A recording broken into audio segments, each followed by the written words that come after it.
Ladies and gentlemen, please welcome our CEO and founder of CloudBees, Sasha Labouré.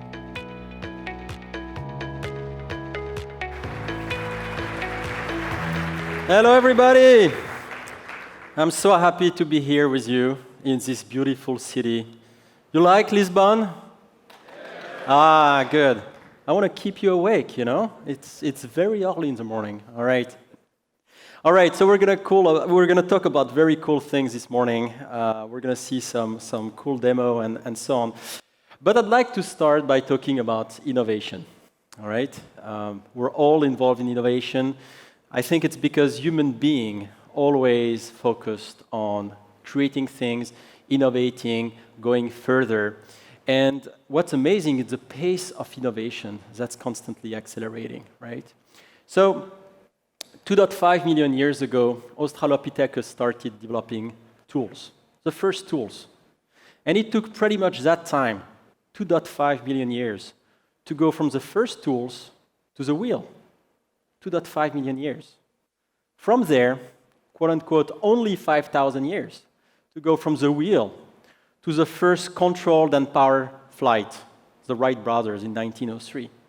But time is accelerating, only 40 years to go to the first supersonic flight, 15 to go to space, and only 8 to go to the moon and back. Visualize this acceleration. It's fantastic, right? And it feels like time is truly accelerating. And closer to us, if we think about software, the same is true. 50 years ago, just 1 month before we set foot on the moon, 2 computers started exchanging on what would become the internet. They exchanged 3 letters, L-O-G, so I guess it's what we all do, right? We log stuff, and it crashed. But the revolution had really started.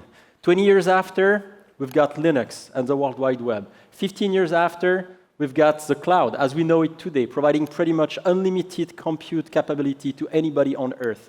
And just 2 years ago, AlphaZero, an AI system, was able to teach itself how to play chess, and in 4 hours became the strongest chess player in the world. That's just truly amazing. And in that environment, companies understand they need to learn how to deploy value faster, go to market faster, and shortcut the cycle time.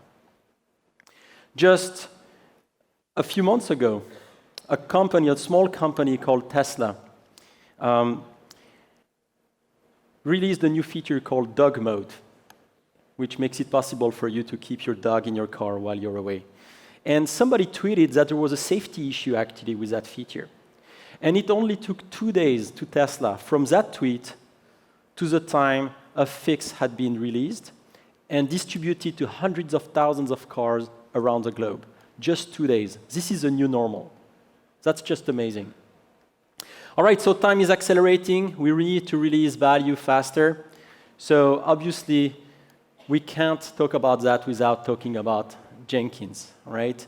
And the acceleration of the adoption of Jenkins is truly amazing. If you look at statistics on Jenkins adoption, and I'm talking just about publicly available statistics, that is, people who accept that their Jenkins masters send back statistics to the open source mothership. More than 30 million jobs are defined on the project, around 33 million. And close to 1 million nodes are computing workloads at any point in time. And again, that's a tip of the iceberg, 1 million nodes. That's truly amazing. I'd like to also take this opportunity to be on stage here with you to thank all of the companies that day in, day out trust CloudBees for reaching their goals. We've got amazing partners from banking to automotive, from internet to travel, from small to big companies. So thanks a lot for giving your trust in CloudBees. Thank you.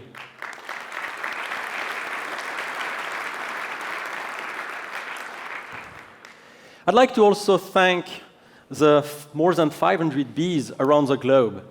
They really care. They care about building the best software. They care about giving our customers the best service, the best experience. So thank you. You really, really rock. Thank you.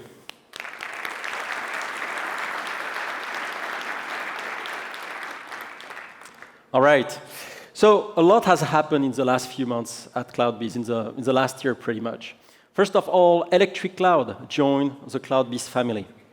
Electric Cloud is an amazing team, and they have two great products. The first one is Flow, CloudBees Flow. CloudBees Flow is essentially continuous delivery for the classic environment, for enterprises with the most stringent requirements in terms of auditability, traceability, and so on.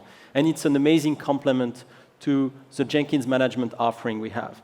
Just look at this positioning on the Forrester wave, right? I think it's hard to be further up and right than this. They're really the undisputed leader in that space. The second product they have that's really amazing, it's CloudBees Accelerator.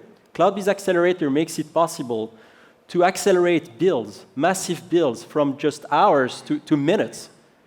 So especially in spaces like embedded space, for example, where you need to have big code bases, C++ code bases, or in mobile, where you need to maybe build Android headset and so on. This is really an amazing offering. Another team joined the CloudBees family, Rollout. Great team as well. Rollout makes it possible to run experiments in production in a safe way. I know it feels odd to say running experiment in production in a safe way, but it's real, right? They are the leader in feature flag. And so with Rollout, you get to define what experiments you want to run. You get to activate those experiments at runtime on a region, a subset of your user, on just one company, just one user. It's very precise. And you measure the behavior. And once you're done, you can switch it off in just seconds remotely. And that's it. Remember, time is accelerating, so it's extremely important to be able to get the feedback loop faster and learn fast from your experiments. Feature flag enables just that. So if we look at everything CloudBees is doing, well, how can we help you with? Well, first, if you're using Jenkins or Jenkins X, we can help you. We have a distribution of both, of Jenkins and Jenkins X. They're free distribution. They also include certification for a number of plugins to make sure that it's easy for you to migrate from one version to the other. But remember, Jenkins is probably on your path to production. So it's very important for you to make sure that it never goes down. So remember, you can get support from the experts. You don't want to be alone when things go wrong. And if you want to go further, sorry about that. If you want to go further, we can also build a Jenkins as a service offering, CloudBees Core, which makes it possible to offer Jenkins to all of your teams, centrally managed. So you centrally manage all of your assets, but you give freedom and empower the team with a fully elastic behavior, fully self-service. We can help you with Rollout. I talked about Rollout with Feature Flag a few minutes ago, with Accelerator. And we can also help you with Flow and Devops. Devops providing DevOps analytics, value stream, and so on. So you get the full comfort for DevOps. In simple terms, I think we can say we have the strongest offering to orchestrate your DevOps processes. Our conviction is that developers should have a choice in what tools they use along the life cycle. You know better what you want to use today and tomorrow, and maybe you don't want to be using the same tool as the other team, right? What we care about is really enabling you to use all of those tools with a single orchestration, thanks to the power of Jenkins. You can run our software on-premise, in the public cloud, in a hybrid fashion. We truly are the Switzerland of DevOps. So CloudBees is #1 in CI, and we've been #1 for close to a decade now, thanks to the power of Jenkins, now helped with Accelerator. And building upon that, we're now #1 in continuous delivery, thanks to Rollout, thanks to Jenkins X and CloudBees Flow. So what's next? Where are we going next? Well, I can tell you we're working on some very exciting things. So to talk about that, to talk about those interesting things, I'd like to welcome Pali Bhatt, VP of Product Management and Design at Google. Welcome, Pali.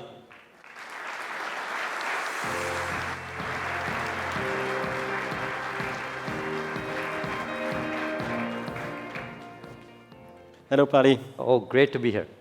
Welcome. Very much an honor to have you on stage today. We're doing a lot of things with Google, obviously. So I wanted to ask you a few questions. So you breathe cloud day in, day out. It's really what you do every day. Yeah. So what are the trends that you're seeing in cloud these days? Yeah, Sasha, first of all, thank you for having me. Great to be with all of you today. I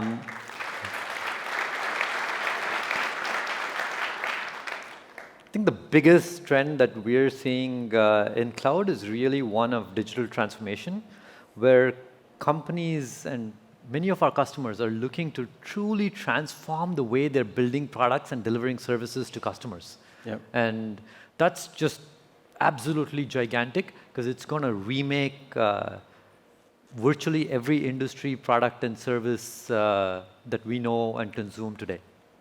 So what is unique about Google's approach towards this digital transformation you're witnessing every day? Yeah, I think we started, like every product at Google, we started looking at what the customer needs and then try to build a great product and platform for them. Yeah. And so we really try to look at cloud and see how we can make it easy for our customers to get all of the power of cloud without the complexity of cloud. So we did three things.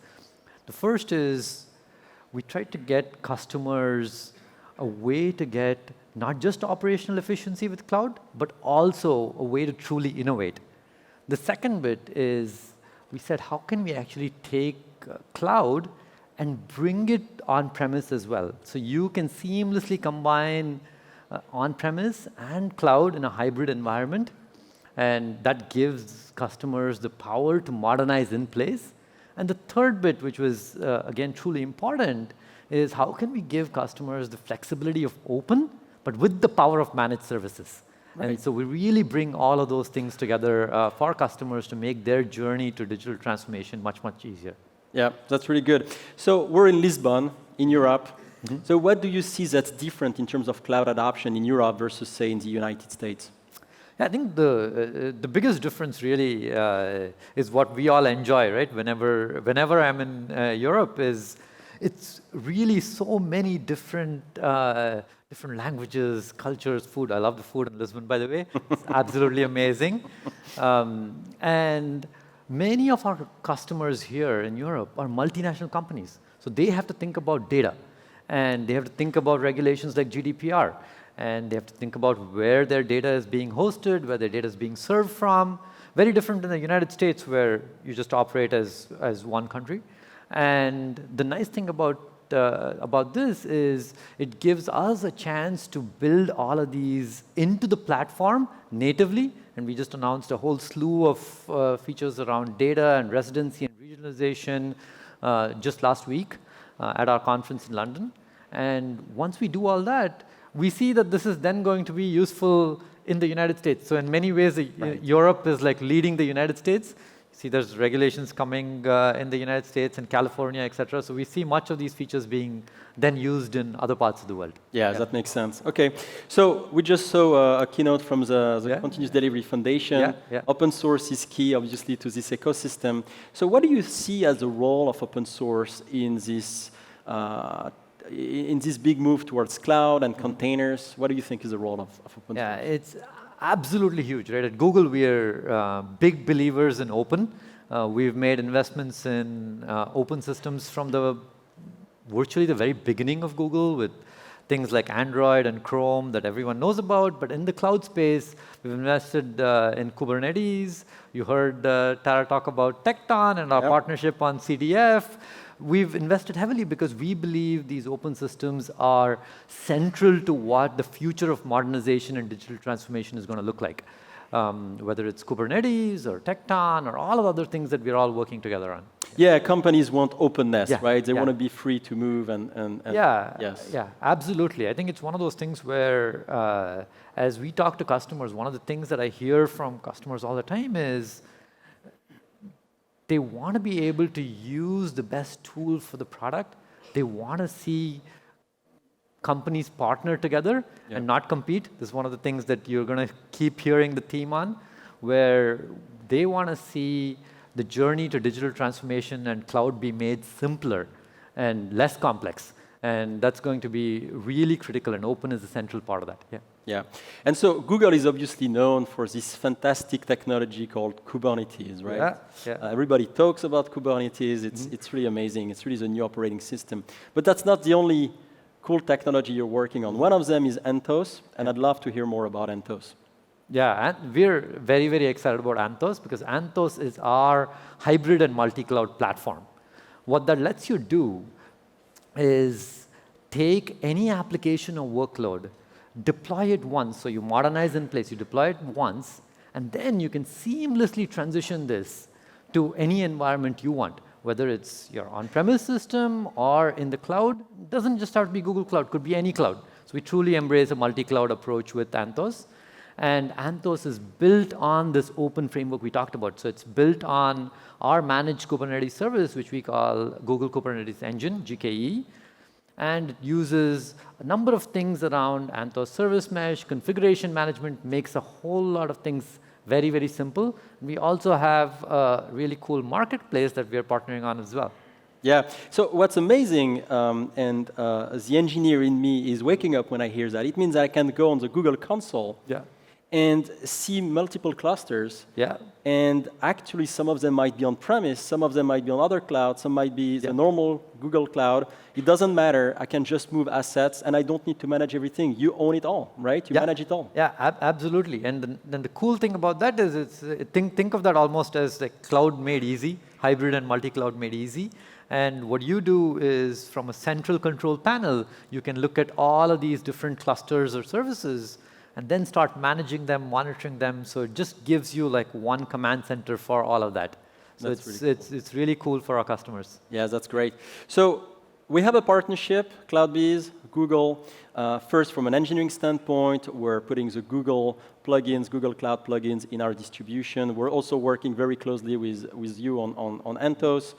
From a business standpoint, all of our offerings are available on the marketplace, so companies can buy assets on Google Cloud directly. Where do you see this partnership going? Yeah, I need to know. First of all, thank you for the partnership. The first thing I have to say is that there's two components to it. One's on the product and engineering side, and the other's on the business side. The product and engineering side, it's been a real pleasure working with you and your team, because our engineering teams have worked really closely together. And the idea is, when a customer uses our products, it's seamless. They don't need to care about whether it's being built by CloudBees or whether it's being built by Google. It just works. Right? And that's, again, going back to the concept of eliminating complexity. And our engineering teams have really worked closely on that and made it sort of a native solution for Google Cloud. And then the second bit is on the business side, where you're part of the marketplace. And what that does is lets any customer not only purchase, but also then consume and pay for the offering seamlessly, just like it were a Google service. Right? And so that's been awesome. We've got a lot of marketplace participants, but we're super excited to have CloudBees, of course, on board. That's great. Yeah. And so, Sasha, so you asked me a lot of questions. Can I ask you one question? Sure, go ahead. So where do you see the future of DevOps going? So what we're seeing a lot is that companies first want to go fast, right? So they move towards CI/CD, and that's focus number one. But as they get successful, the next question is really, how do I satisfy both this desire to go fast, to have more velocity, but still get some insight, visibility into that maze, some control? And so that's what we call software delivery management at CloudBees, and I'll talk more about that, but that's really a big passion of ours. That's awesome. Well, Sasha, so speaking of going fast, I'd like to share a couple of thoughts, if you don't mind. All right, that's great. Awesome, thank you. Thank you, have a good one, bye-bye.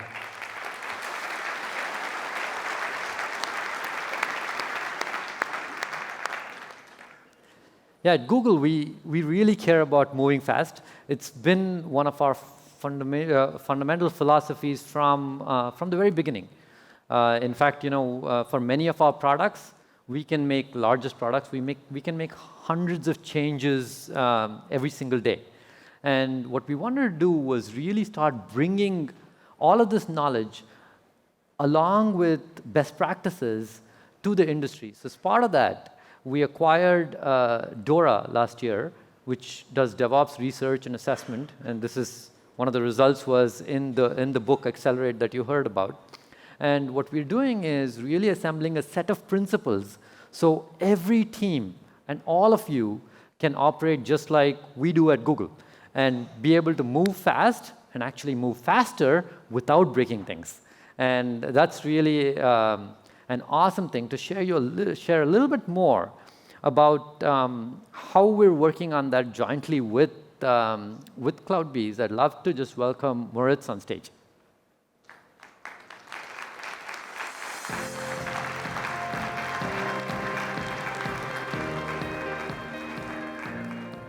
Thank you, Bali. Yeah. You know, I began my own journey into CI/CD tools roughly 10 years ago. I'm building CI/CD tools for now 10 years. Yeah. And when I look back, I still remember those moments when I had to convince people really one by one that you need automated testing, continuous integration, continuous delivery, this DevOps thing. It's real. You really need it. And I wish I could just go back in time and take those DORA reports with me, because they really prove, they scientifically prove that it works. If you follow those best practices and adhere to those principles, you build better software faster. So thank you for being on stage with us today and sharing all of that. Oh, it's awesome. Yeah, Thank you. Happy to do that. Thank you.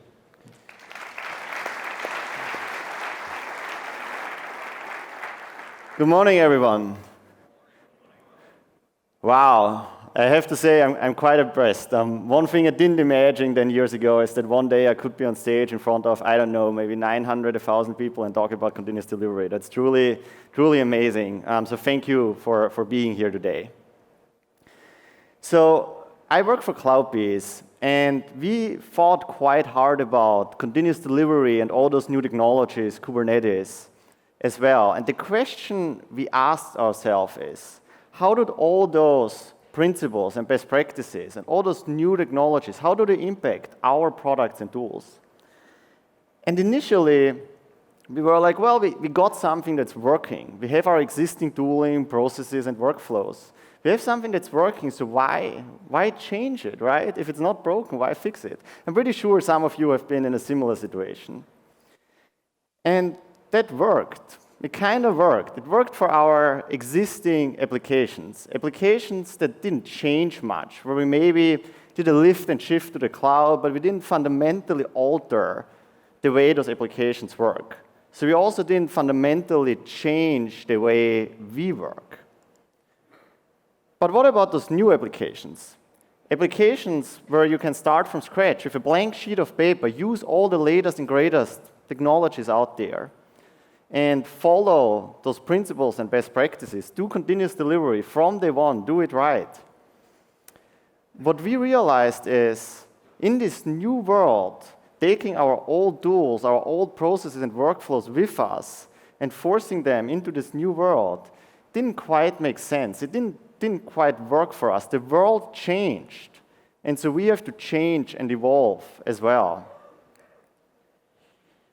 With that in mind, we had many conversations with end users of our open source projects, developers, Jenkins administrators, some shared customers with Google, and all of you. And what stood out is, and what became very apparent is that this new world isn't perfect either. We thought all those new tools, they would all make it easier for us to build better software faster. Yet what we realized is, it's actually more complicated, it's complex, and to be honest, it's quite overwhelming. We were promised game-changing progress, but all we got is more complexity. But let's not make a mistake here. We need to embrace this new world. We need to embrace cloud-native development, microservices, Kubernetes. If you look at Kubernetes, Kubernetes, like any technology out there, it has its advantages and disadvantages. We simply haven't fully unlocked its potential yet. What if only all of us could be Kubernetes experts, right? You know as well as I do that it's not realistic. It doesn't make any sense. I mean, I love to play with new technologies. It's awesome, but there's no point in becoming an expert in it. Every time there is a new technology coming out. And we can't expect that all our other developers, all our coworkers, become experts overnight. It would be the wrong solution.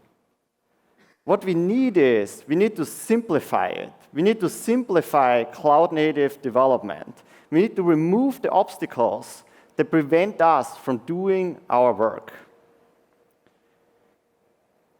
That is why we created Jenkins X. Jenkins X gives you an opinionated and simplified developer experience on top of Kubernetes. You get all the power of Kubernetes without having to deal with its overwhelming complexity and the complexity of its ecosystem. And that truly allows you to accelerate your continuous delivery efforts.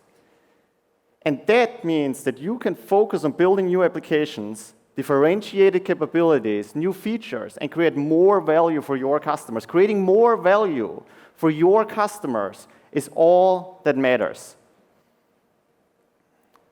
So for the last 18 months, we have been working on reimagining Jenkins. What if Jenkins would be reborn in the cloud-native world? Not just retrofitted, but reborn.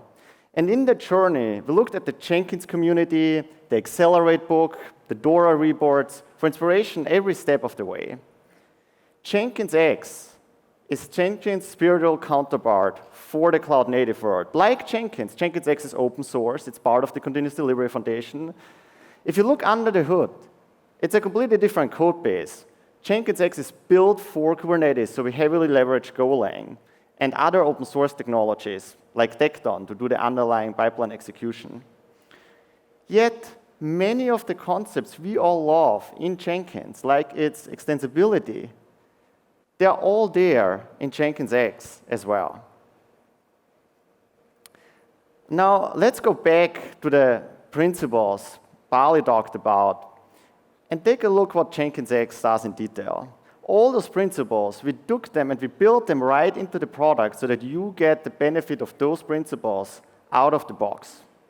First of all, GitOps. GitOps in a nutshell means that any change to an environment, for example, your production environment, it's all done through Git. The Git repository becomes your single source of truth.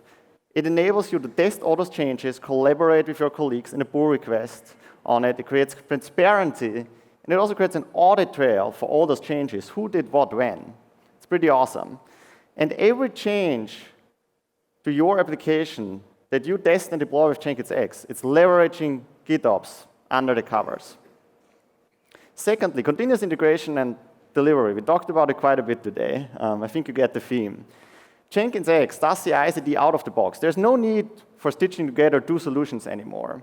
All you need to do is you commit to your Git repository, and Jenkins X takes over and automates the rest. Doesn't matter if you have a simple workflow and you deploy into production right away, or if you need many different stages and environments. Jenkins X can handle all of it.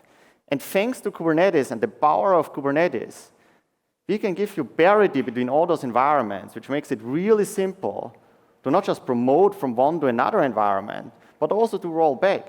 You get all the power of Kubernetes without having to deal with the complexity and the details. Jenkins X does all of that for you. And guess what? It's leveraging GitOps under the cover for all of that as well.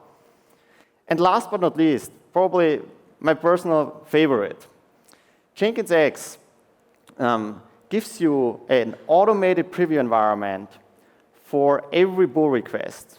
And that really helps you to have short-lived feature branches and get your code merged into master faster. Jenkins X creates an automated preview environment. And not just that, it boasts the URL for that preview environment right into your pull request. So when you make a change, let's say you change the UI quite a bit, and you want your designers and your product managers to feedback it, all they need to do is they go into the pull request, which they will likely do anyway. They will go into the pull request, they click on the URL, and they can see the change live. And that automatically happens for every pull request. That really turbocharges your code review process and get those feature branches merged into master faster, the change deployed into production, and all of that creates more value for your customers, which is pretty awesome. Now, I could go on for like hours because Jenkins X has so many amazing capabilities, but there are other interesting topics we want to talk about today as well. So let's get Bali back on stage to talk a little bit more about all the awesome things Google Cloud is doing. Thank you, Bali. Yeah. So I talked quite a bit about Kubernetes and Jenkins X and other open source projects in the ecosystem. I mean, Google is really at the forefront of many of those. And earlier this year, Google and CloudBees helped to start and co-found the Continuous Delivery Foundation. Can you talk a little bit about your motivation behind that? Yeah, I think the number one thing is y'all look at Kubernetes. As we thought about it, the simple way to think about it is a universal runtime across, whether it's on-premise, in your own data centers, or it's in the cloud. Similarly, we think about Tecton, which Tara talked about earlier, and all the work we're doing in CDF as sort of the universal CI/CD platform that you can use regardless of whether you're on-premise or whatever cloud you choose. Yeah, that's awesome. I mean, CloudBees loves open source, but it's not just about open source and Kubernetes, right? There are also many other products that Google is offering. One of them is GKE, which makes it really easy to consume Kubernetes in the cloud. So can you talk a little bit about the recent adoption and what feedback you're hearing from your users and customers about GKE? Yeah, you know, as we look at Kubernetes and the whole space across hybrid and containers and multi-cloud overall, the number one thing we heard from customers is they love what it allows them to do, but they just want it to be simpler. They don't want to deal with all of the complexity of Kubernetes. They don't want to deal with all of the complexity of dealing with a hybrid and multi-cloud environment, which is why we've seen huge interest and uptake in both GKE, which is Google Kubernetes Engine, our managed Kubernetes offering. It just takes care of all of the complexity, right? It does all of the auto scaling for you. You can seamlessly work across any environment. Similarly, Anthos, we've seen huge interest. We've already had thousands of customers on GKE and a number of customers already in production with Anthos. So we're very, very excited about what's happening. Yeah. That is awesome. Yeah. When we started Jenkins X, many of our first users, they also used GKE. They really loved it. GKE is, for them, the best Kubernetes implementation in the cloud. And they gave similar feedback. They also gave other feedback, which was quite interesting. Maybe not so much the actual feedback we got, but who gave the feedback to us. In the same team, in the same company, we saw happy developers who love Jenkins X because it accelerates their continuous delivery efforts. But in that same team and company, we saw other people that were still quite frustrated. And when we talked to them and listened to the feedback, what we realized is that, unfortunately, it's still a little bit too hard to run and manage and operate Jenkins X. You have to upgrade it and update it from time to time. It's an ongoing effort. And so we immediately went to work, like we always do. We wrote some code, we looked at the documentation, created more getting started guides and tutorials. We really want to solve this problem and simplify how to run Jenkins X. But we never really addressed the root cause of all of it. I mean, if we are honest, and you all know this, running complex software, running complex systems, it's hard. It requires a specialized skill set, and it's an ongoing effort. So a couple of months ago, we teamed up with our friends at Google, and Bal and I and our teams, we sat down and we really said we want to tackle this problem once for all. For obvious reasons, we thought there's no better company in the world than Google to collaborate around Kubernetes and how to simplify the developer experience around Kubernetes. And so we asked ourselves, how could we give Jenkins X to you with all its benefits without you having to run it yourself? And today, I'm incredibly proud to announce the result of this partnership to you, which is that we provide Jenkins X to you as a service powered by Google Cloud. Awesome. You know, it's super exciting. Yeah.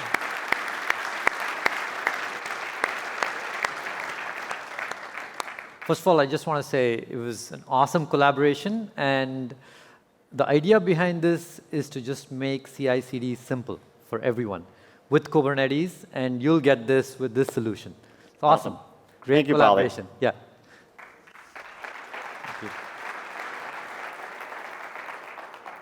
So CloudBees CI/CD powered by Jenkins X is a fully managed SaaS solution. leveraging GKE, and it's built on a Jenkins X open source project. So you get all the benefits of Jenkins X open source and much more.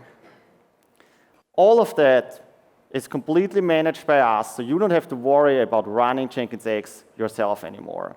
If you want to get access today, please scan the QR code and sign up for our preview program. Preview program means we gradually give you access over time. We work with you, we incorporate your feedback, further improve the product, and then at a later stage, launch it into GA.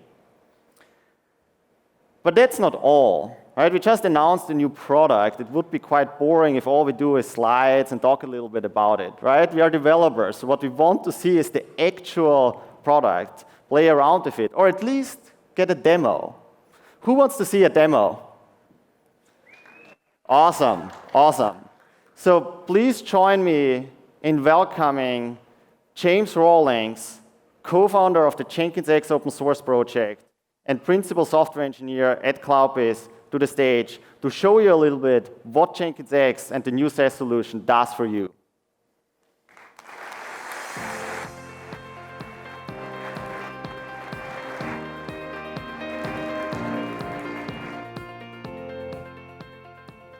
Awesome. Welcome, James. Hello.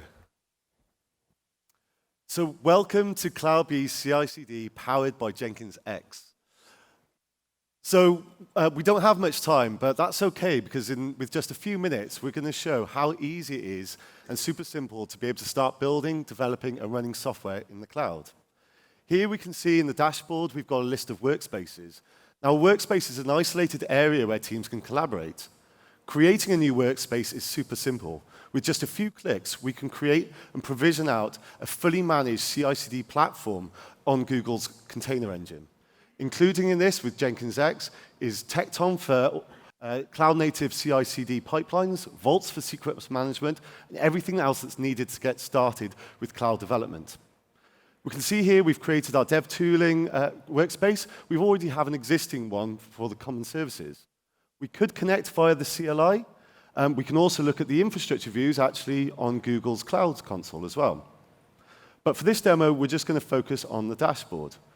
We can connect to our workspace here, and we can see immediately at the top there, we have projects, builds, and environments.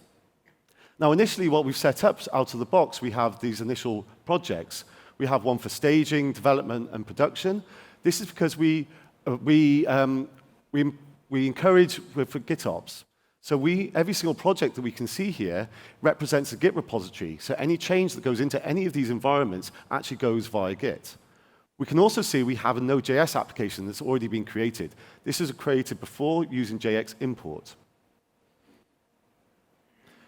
Next, we can go over and see our builds. So we can see any previous builds that have been run or past or probably more failed builds that we're interested in.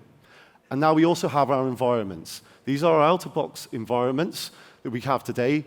Before long, you'll be able to bring your own environments as well. So we can see we've got our Node.js application that's actually running in our staging environment. We can see version 0013 that's running there. We've also got the same version over in our production environment. Now this is running on Google's container engine, so we can see that application is running over in staging. Clicking and viewing the application, we can see we've got our lovely logo actually running in our staging environment. We've got more options here from this view. We can now go and actually have a look at the source code for that change.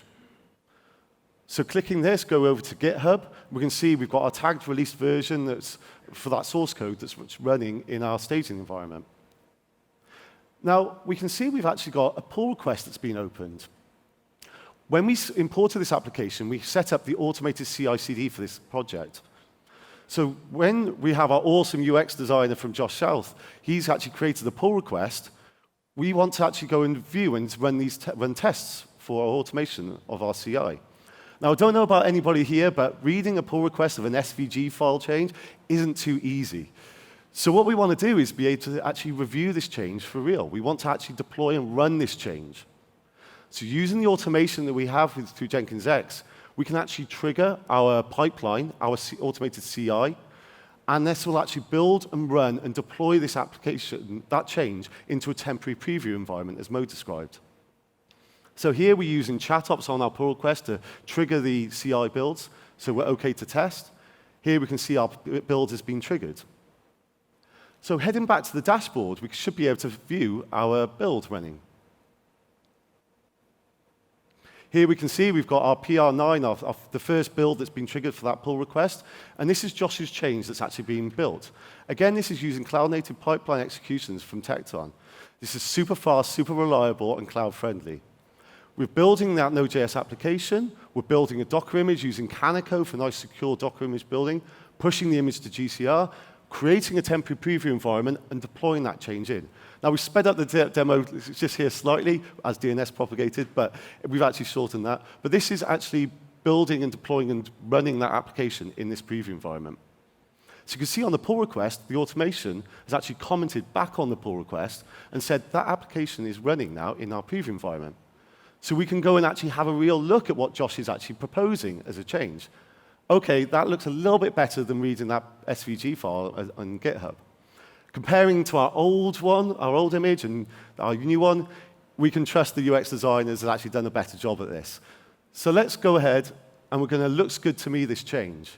Because we are embracing chunk-based development, the automation merges that change because CI test passed. That's going to create a brand new release and automatically deploy that out to our staging environment. So heading back to the dashboard, let's go and have a look at our environments. We can see a build's been triggered. And now we're actually performing a rolling upgrade in Google Container Engine for that Node.js application. Version 003 is going to version 0014. Here we can see we've got a rolling upgrade has been successful. So we can go and actually now view that Josh's change in our staging environment. Looks pretty good.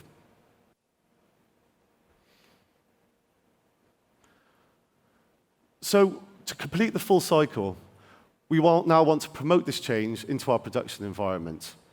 Clicking through the UI, we can promote, and again, the same as staging, this will actually take that change, using GitOps, actually performs a promotion and deploying that change into our production environment. Rolling upgrade, version 0014, pod is ready, and we can go and view our application. Now, this was a recorded demo, but we are super excited to be sharing as much as possible of this. We'll be performing loads of live demos. Come and hang out with us at the booth. There's loads of great talks, so I'd encourage everybody to try and have a look at this and join us on our journey with this as well. Thank you.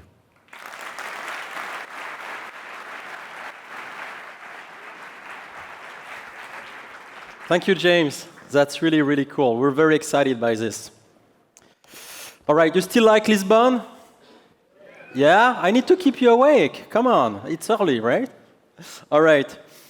So we talked about where we are today and what we can do. And I was asking this question, what's next? Where do we want to go next, right? So talking with organization, it's pretty clear that we see the same pattern emerge again and again. That is, organizations start moving towards DevOps. They start doing some CI. Typically, they might start actually with CI and then move towards continuous delivery. Might move from releasing every year to every 3 months, maybe to every week. And why not? At one point, you decide that what you want to do is actually release anything, meaning every developer making a change should enable that change to go to production, right? And that's great. That's what we're all fighting for, to get velocity, to go faster, to just make it happen. That's great success. But as this happens, companies start wondering, OK, I've been successful. I got what I wanted. We're going fast. But how do I make sure that actually the core things I care about as an organization as well in terms of compliance, regulatory compliance, security, and so on, or just having an understanding about what's going on? I can make sense of that, right? You have all of those stream of changes flying above your head, hitting production. What do you know? It's a big maze. So one option is simply to freeze the wall, right? Oh, you want to go to production? Stop. We're going to gate this and tell me what you did. Let's see if it's clean or not clean, right? Well, that's really an anti-pattern for DevOps, right? You want it to go faster. You want it to iterate faster. And now you want to freeze the world just to check this. What we truly need to do is have a way to analyze this stream of changes, all of those things taking place. And almost like in a godlike type of view, be able to say, well, this is okay. Keep going, keep going. Here's there is an issue. I want to detect it for you. That's really what we need to achieve. And that's what we're building at CloudBees. That's what we call software delivery management. So how is this possible? How do we make that happen? Let's step back and see how we do that. So what's unique about CI/CD is that it sits straight in the middle of your orchestration, right? It's orchestrating the path from ID to production, from failure to recovery. Anything that happens in the life cycle is the result of a decision that took place within a pipeline, within your CI/CD tool, right? What happens from left to right is not some kind of process that's distributed with no backbone. No, it has a very strong backbone. That backbone is your pipeline within a CI/CD tool. And at CloudBees, our strategy is not to provide you with each and every tool along the way. What we think is an average solution to the problem you need to solve. We think you're best to make those choices, right? So you get to choose what tools you want to use along the way. And we're going to orchestrate all of them thanks to the power of Jenkins. And by staying in the middle, we actually get great benefits. We get to actually receive all of the signals from those tools. We're swimming in an ocean of signals. We know who is doing what, as part of what team, for what application, what was the result of those tools, where are those applications running right now, in what environment, what is the result of those execution, right? All of those signals are visible to a CI/CD layer. And no single tool can say the same. No single tool gets access to all of that information. So from there, we're going from center to up by collecting, by capturing all of those signals, not from one team, not from one tool, from all teams, all products, all tools across your organization, by capturing all of those signals. We're really building the brain of DevOps, a system of higher concern. Think about it like a brain, right? You need to have a memory, a data model, a DevOps data model where you can capture and organize all of that data. You need to be able to set logic, policies in there. And once you've got that, you're able to extract insights out of that data. From those insights, you get to check whether what you're doing is actually aligned with the policies you want to have or not, whether you might need to raise something, a concern. That's really what it enables by building this DevOps brain. And we call that, as I said before, software delivery management. How do you manage software delivery? And we want to make software delivery a key part of your business. And this is a new CloudBees that we're building. We're preparing for the future. Are you? Let's go. Thank you.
Good morning, everybody. That was horrible. Can we agree to that? That was just horrible. All right, my keynote is all about trying to see if we can make that sound a little bit better. How did that sound like to you? Great? How good. It doesn't feel like I'm in a sermon today. That's great. For those of you who don't know, this is kind of like a homecoming for me. I like this beautiful city of Lisbon. Although I wasn't born and raised here, I'm actually Norwegian, even though I don't look it. Any Norwegians or Swedes here? Står til! Kjempehyggelig at du kunne komme til Lisbon. Resten av denne keynoten skal bli fortalt på norsk, så resten av dere får bare gå til Google Translate, og så høre resten. What do you guys think? 20 years later, I still remember Norwegian. But guys, I get to talk about my most favorite topic this morning, which is to talk about the future of CloudBees. But I'm going to take an unorthodox approach to that, and I'm going to move back in time and tell you about an experience that I had that gives, I think, a really important context to why CloudBees is heading where it's heading. And it actually starts with a journey where I'll self-admit that I was a terrible development leader of a small design and development factory of applications and software in Silicon Valley. It started with roughly about $8 million that we had raised, and I got to lead this organization, and what we did was we got to love and live the smooth life of Silicon Valley, which is we didn't have to build any commercial real software, but we got to build cool mock-ups, MVPs. We got to tell real companies what cool software was going to look like. But that all came crumbling down on us when those same customers said, yeah, those cool-looking apps you guys are building, they're very transformative for financial services, a very traditional industry, or telco. We'd like for you to turn those into actual commercial applications. Can you do that for us? And that was a bit of a problem for me because we were not set up to do that. We had to build an engineering organization, and we had 100 developers at the time, and we had to turn this thing around, and we only had money left in the bank for another 12 months of execution. And I'm thinking to myself, I don't exactly know what to do. So like many of you guys, one of the first things we did was we decided we needed to create an automation orchestration backbone. So we implemented Jenkins. It was flexible. It was adaptable. I'll tell you honestly, it wasn't the easiest to manage, but holy cow, did it give us control to do what we wanted to do. Our engineers loved choice. They loved the plugin infrastructure. They loved being able to define their own workflows the way that they thought were the best. Anybody here in the hall that love it for those reasons? Yeah, that's right. So we embraced it. We embraced the multitude. We let our developers take in as much DevOps tools that they wanted to, tons of open source, so that they could be really super productive. And you know what? Like many of you, we got a whole ton better, orders of magnitude better at delivering commercial software to these really, sort of zipped up tight, regulated industries like financial services. We got really good at it. But we never managed to get to these types of elite performance numbers. And I was a very arrogant leader at the time, and Anthony sitting up here front, who is a colleague of ours here, would say I'm still an arrogant fart. Maybe he'd say I'm an arrogant old and bald fart. But nevertheless, at that time, I was more arrogant than now. And I would not admit that the fault was mine. So the first thing I decided to do in my quest to figure out why we couldn't hit these types of elite performance numbers, because that's where we needed to go, I went to my development organization and I said, it's got to be the developers. It's got to be something we can do more efficiently in the development organization. So I started my quest there. I said to developers, I said, hey guys, why can't we deliver software faster? Why can't we get these features and products that we're building out faster? Because we're running out of runway. We got to be able to deliver faster, and we got to do it safely. And developers looked at me and said, are you out of your mind? Are you completely out of your mind? Sean, we have so many requirements we continue to get in that we don't know where things are fitting. In the bigger, broader picture of how customers are using these features and products, I don't even know. I just coded it. I built it. I don't even know where it's in the queue to be released. And every time something fails, I'm to blame. Do you know the number of meetings I have to go into every morning because something failed and it's apparently my fault, but it's actually the operations people? How many developers here feel like that might be their life as well? It's okay if your boss is here. I'm sure they'll excuse you if you raise your hand. Yeah? A lot of you. So I was taken aback. I was baffled a little bit. I was humbled, mostly. But I decided even then, it can't be Sean's fault. It has to be the operations guys. Let's go after those dudes and dudettes. Let's go and ask them, why are you not releasing features faster? What's going on with you? This is what my developers are telling me. And the operations guys just kind of gave me the stiff arm, and just said, well, Sean, just relax, okay? Do you know how much budget you've given us? It's not enough. We don't have enough people. And you also come every day and you just say, go implement this new technology. Let's go implement Kubernetes. Do you know why we should do it? Do you know how hard it is to do it and get all the developers to start developing and implementing and using it? It takes time. All those vendor relationships I have to manage. I can't release features on a conveyor belt. And all these banks and these telcos, they are asking us to have all kinds of governance, auditability, and so on. Isn't it easy as you think it is, Sean? Humbled yet again, I still wouldn't admit defeat. Couldn't be me. It must be the engineering managers. They must be the ones that are not doing their job. And I went to those guys, and the engineering managers looked so defeated. They told me, Sean, you know what?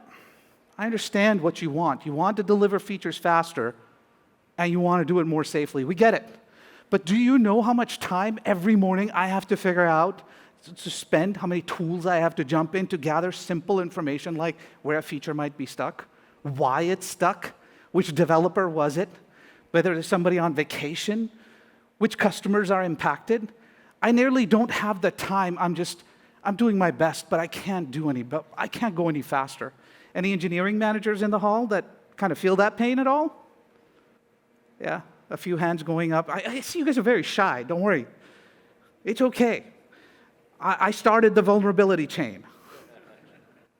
All right. And I found that problem was not just within my engineering organization, but this permeated itself across the organization for folks in the support organization, my doc writers, my PM organization, all the way down to those folks that are responsible for making sure that the customers are actually adopting these features and how to support them so we could get the most possible best impact revenue-wise for those amazing features that we were building.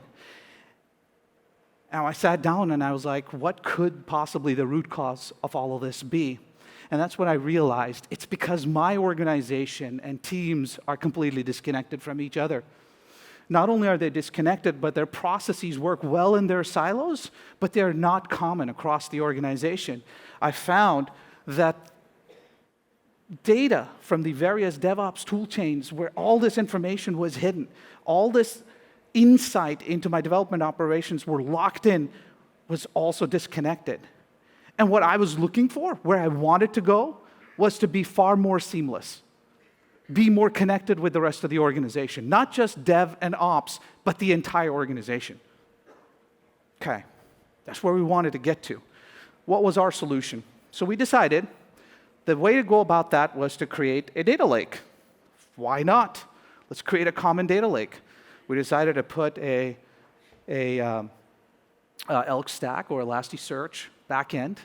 We took some of the top 10 DevOps tools that we were embracing and bringing into the organization, open source tools, and we said, let's embrace it. Let's not replace it with a single system. That sounds idiotic. I don't know any developer that would love to hear that they can't use this tool or that tool. So we let them use their tools, but let's bring some of that information in and create a common data layer. And that's what we did, and we put Kibana on top of it.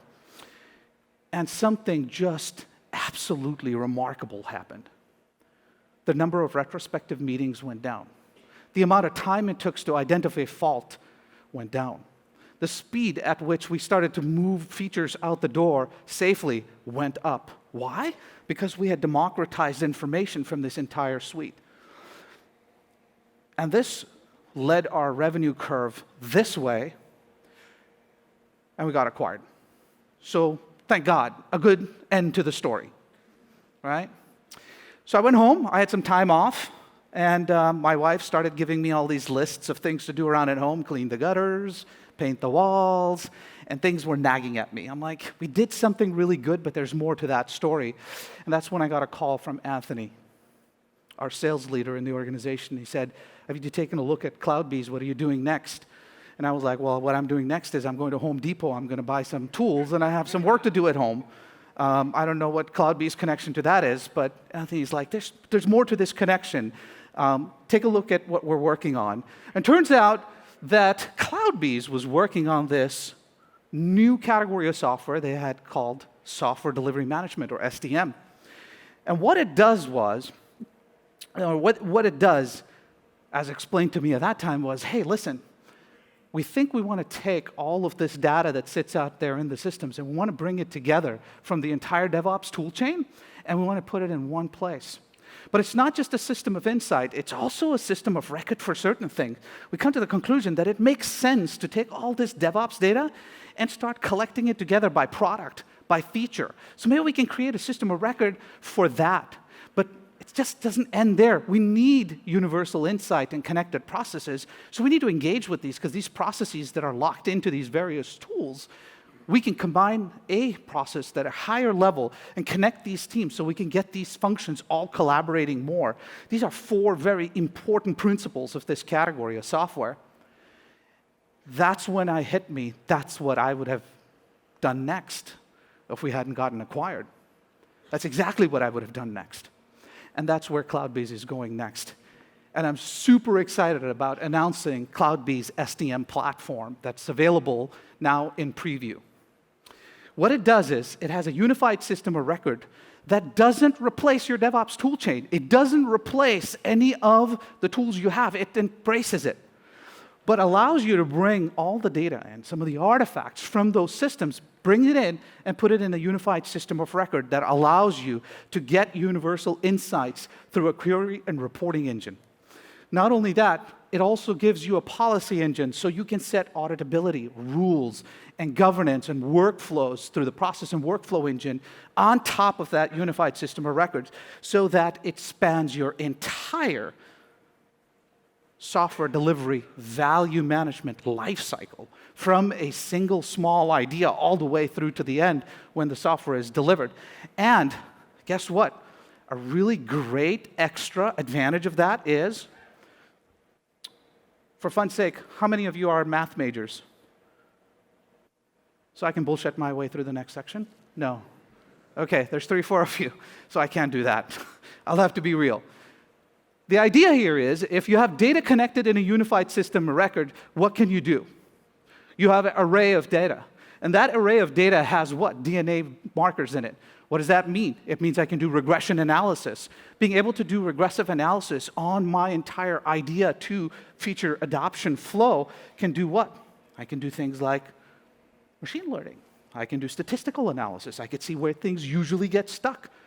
So the idea here is that on top of that, we have a recommendation engine that allows you to see and spot some of these trends that lead you down to challenges and recommend fixes ahead of the time.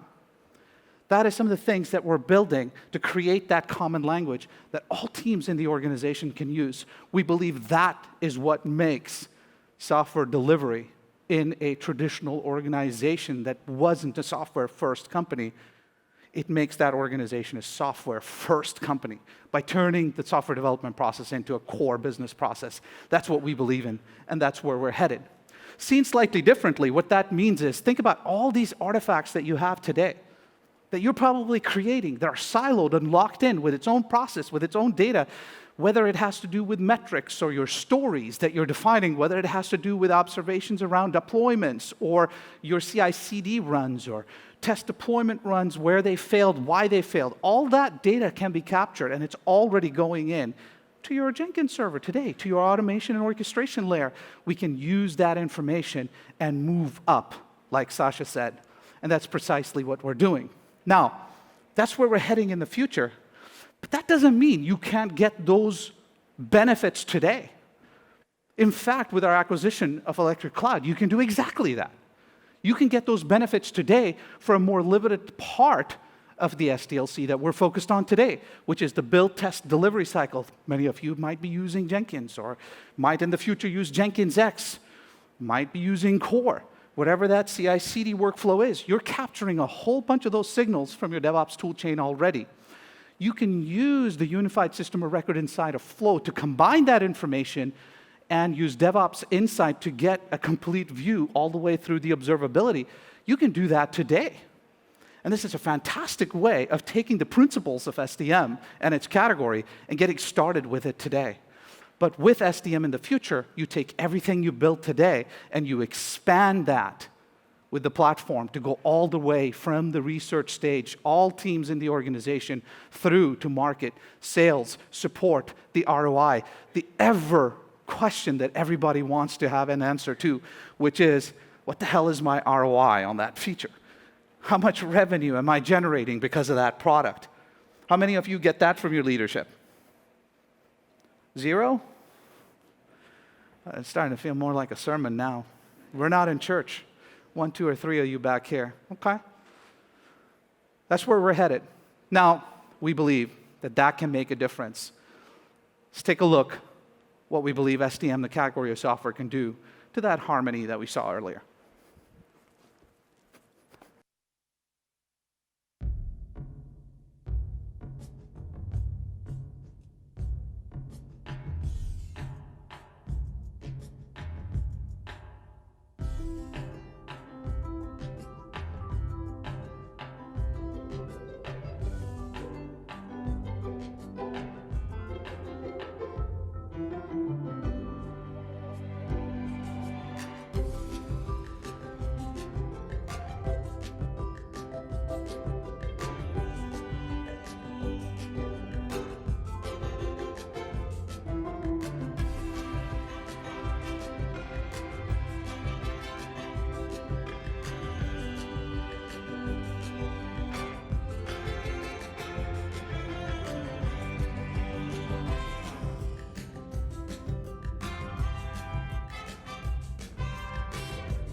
Sounds a little better? What do you guys think? Yeah? All right. Enough slides, enough history. Let's get into bits. Let's get into code. Let's show a little product. And to do that, I have the pleasure of having with me Marina, who's a good friend, a director of engineering at CloudBees that heads up all of our SDM engineering efforts. Who better to tell you and show you a little bit more about what the heck this thing does and how it does it than her? So, Marina, please join me on stage.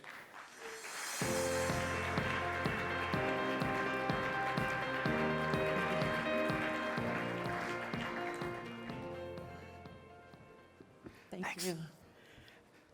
DevOps World, Jenkins World, Lisbon. Good morning. What a beautiful city.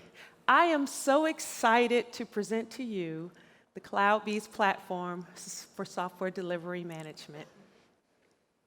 The CloudBees software delivery management platform sits on top of the tools that are part of your software delivery chain.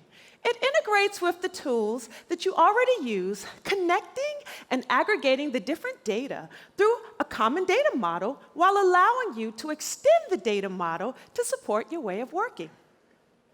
The SDM includes a query and report engine, allowing you to create unique views into your data, as well as a policy engine where you can execute rules against that data and define actions that are based on those rules. Additionally, with the SDM platform, you can expand your capabilities to include use case-specific solutions that are specific to your organization. As part of the SDM solution, you'll access the Product Ops module, allowing you to have a central place to see all of the activity related to your product and features on time. With these capabilities, you're able to manage and coordinate the outcomes, processes, and activities in a more efficient manner. The underlying foundation of the SDM platform is the unified DevOps data model. It consists of common data entities that are agnostic to the tools used, no matter if you're using various types of source code management, code repository, issue tracking, or CI integration, continuous integration solutions across your organization. Additionally, The SDM platform extends the data model beyond dev and ops, connecting data from the software value chain to data from the business, such as Sean in product marketing. The result is more meaningful insights and visibility into the business value produced by your software development organization. The CloudBees product ops module uses this unified DevOps data model to connect the business to development efforts. It enables teams to more efficiently execute on products and features by applying operational discipline to software delivery. You are able to identify blockers and bottlenecks that pose risk to feature delivery, helping your teams to stay on top of ongoing work and allowing you to foster a high-performing environment across different functions and resources. The SDM platform not only provides insight into the state and efficiency of your feature execution, but you're also able to manage software quality. You can use reports to monitor security, code quality, and test coverage as your features are being developed. Or you can get visibility into code repositories that are part of your product. You're able to govern your compliance through policies around test coverage, security vulnerabilities, and open source license violations. By leveraging the data generated by your build, test, and release automation, you can audit all the inputs into determining quality and security compliance for a given release or product. You'll feel more confident in your processes, your automation, and your code. I know I will. The SDM platform lets you monitor the velocity of execution and software quality. It provides views that allow you to analyze the trends and frequency of your pipelines. You can view the reliability of your pipeline execution, and you can identify stages that are causing most failures, allowing you to see where to spend and invest your time in improving your automation. When you pair these views with your defined policies, then you're able to make more informed decisions on what actions need to be taken to improve your pipeline performance. Devops Transformation is accelerating development execution by connecting dev with ops. The SDM platform for software delivery management aims to connect your development organization with your whole business to coordinate a more efficient and effective go-to-market strategy. Through standard and custom reporting, you can communicate the progress and state of feature development to your stakeholders and to the rest of your organization. Policies, they help you govern and coordinate the activities that need to occur based on state changes of your feature development, such as knowing when a feature moves through to development or is almost completed. With the CloudBees platform for software delivery management, you can make software delivery a core business process. So come check out the SDM pod. Thank you. Thank you so much, Marina. It's really exciting to see all the progress that we're making with this, and we're getting very close to GA release. Thank you for all the progress. If somebody, guys, want to know more about the product, you can see our previous San Francisco keynote for a lot more insights into the product itself. And in addition to that, visit us at our booth downstairs. There's a lot more experts from product management and our solution architect organization and engineers that are there to share the insight about what they're building, how they're building it. All right, so you heard my story, you heard the CloudBees story, and where we're heading next.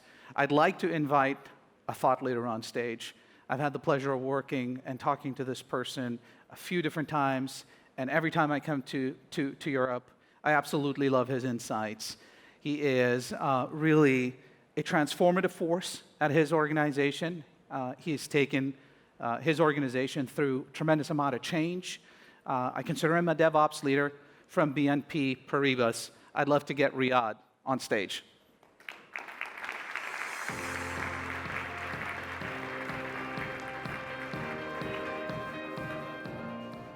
Riyad, thank you for joining us. Morning. Morning, everyone. I know you're incredibly busy, so thank you for joining us on stage. I know all about you, obviously, but there's probably many in the audience who don't. I thought maybe to start off, I'd love to have you just give us a little bit of a description of what you do, how you do it at BNP. Yeah, so thank you. I'm glad to be in this great event. Very rich of offers and so on. So I started at BNP Paribas 20 years ago, roughly, and I had many leadership roles in IT, so including infrastructure, application support, security, DevOps, and many digital services. Currently, I'm running the production factories. That means all the patterns and the themes around automation, including DevOps platform services, testing environment provisioning and management, as well as some other intelligent automation like RPA and smart process automation also. I'm running a team of around 80 people globally, so mainly in Paris, London, India, and in America and Canada. Got it.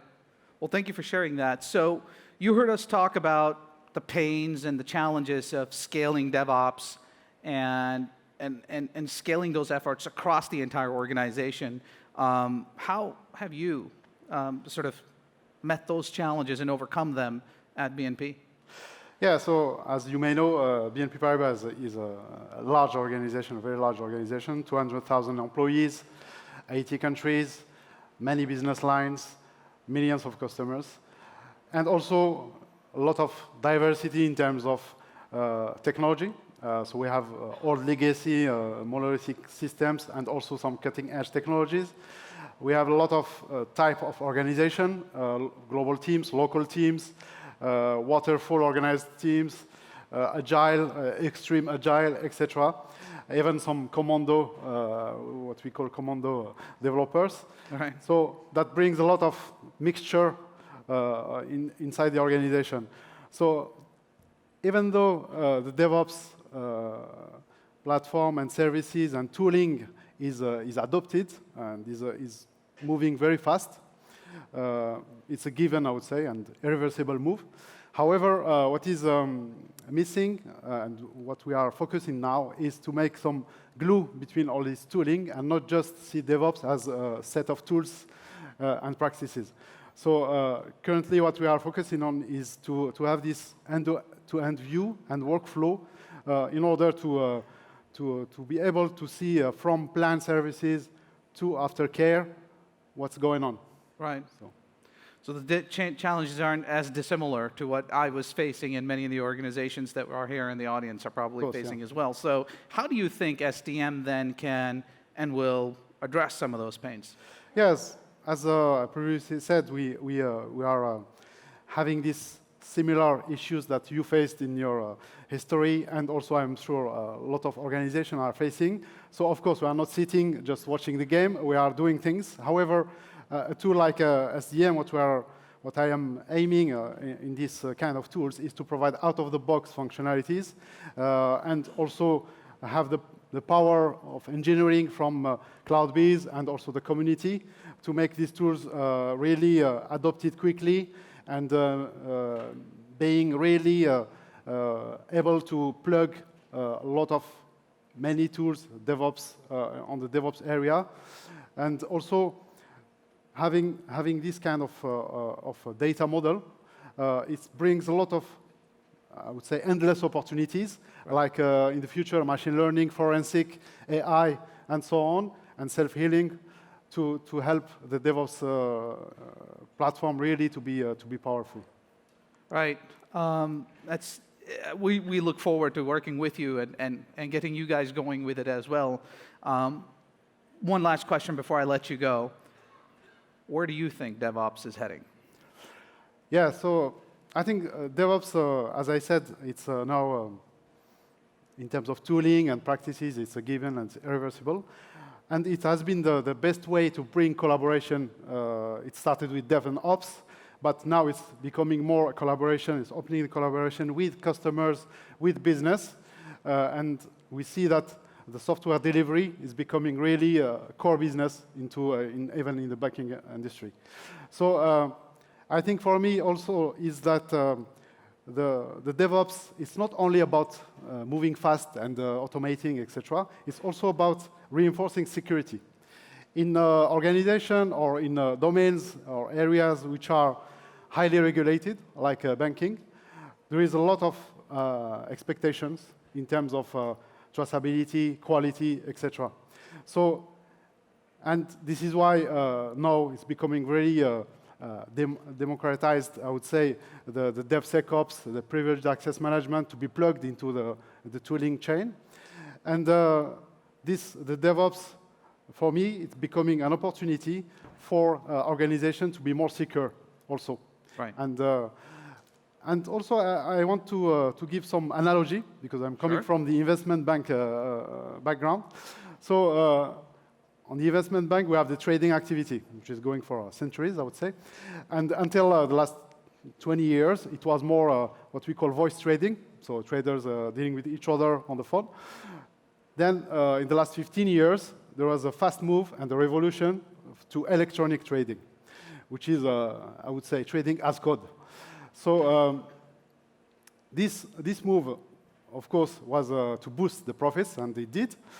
However, also, since the credit crunch we had 10 years ago, it was also something that's required from the regulators.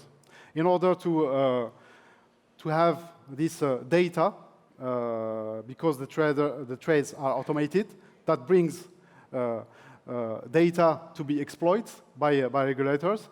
So, and it becomes mandatory now to do electronic trading. So I do this analogy with the software delivery. When you do something manually, you do errors, and it's very difficult to trace, to audit. And when you do it automatically, of course, the data is here and can be exploited by anyone. So it brings more transparency. And for me, with all the data analytics tools which are existing and in the future, it will really be the future of the DevOps in this area. Thank you for sharing those thoughts. And I know you have a session later in the week as well, tomorrow. Yeah. So you'll be available to the participants here. They can find the sessions in the app. I want to thank you for taking the time to join us. Thank you for your leadership. Thank you for your thoughts. Thank you very much. Being with us. Thank you.